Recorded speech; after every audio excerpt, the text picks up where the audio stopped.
Sinubukan ko siya, na-inlove kaagad ako sa kanya. Unang-una kasi, yung height niya, sobrang sakto sa akin. Hindi ako nakatingkayad. Yun kasi yung awkward sa akin sa pagpili ko ng motor is yung usually yung mga classic, lagi ako nakatingkayad. So, nung nakita ko siya, yun kaagad yung naging approval sa akin para kunin siya.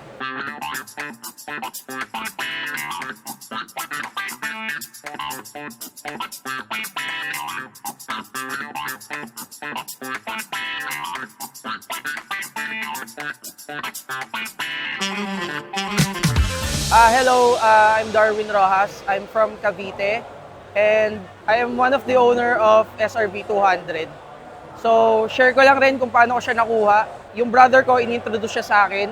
Owner siya ng SRV 400. So, mahilig talaga ako sa mga classic bikes, especially sa mga bobbers talaga. So, nung nirelease to, inintroduce kagad siya sa akin ng brother ko. And nung pumunta kami dun sa Caloocan, Bristol, Caloocan, sinubukan ko siya, na-inlove kagad ako sa kanya. Unang-una kasi, yung height niya, sobrang sakto sa akin. Hindi ako nakatingkayad. Yun kasi yung awkward sa akin sa pagpili ko ng motor is yung usually yung mga classic, lagi ako nakatingkayad. So, nung nakita ko siya, yun kaagad yung naging approval sa akin para kunin siya.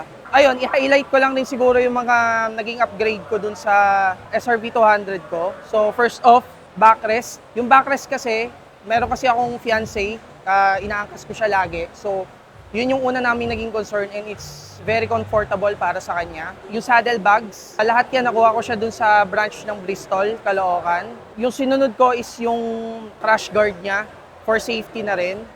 Then yung huli kong upgrade sa kanya is yung handlebars niya from Marla Customs. So, ang masasabi ko lang sa handling niya, since ito yung first bike ko, sobrang dali niyang dalhin para sa mga beginner na kagaya ko. Since yung comfort nga rin niya sa height, hindi ako naaalangan, hindi ako kinakabahan siyang i-drive. Then yung speed niya, tamang-tama lang din sa akin. Pang-cruising lang din talaga. Ayun, wala akong masabi sa kanya. Yung performance niya, sobrang okay talaga. Wala akong naging problema sa past 2 months na dinadrive ko siya araw-araw. So, yun lang. Thank you.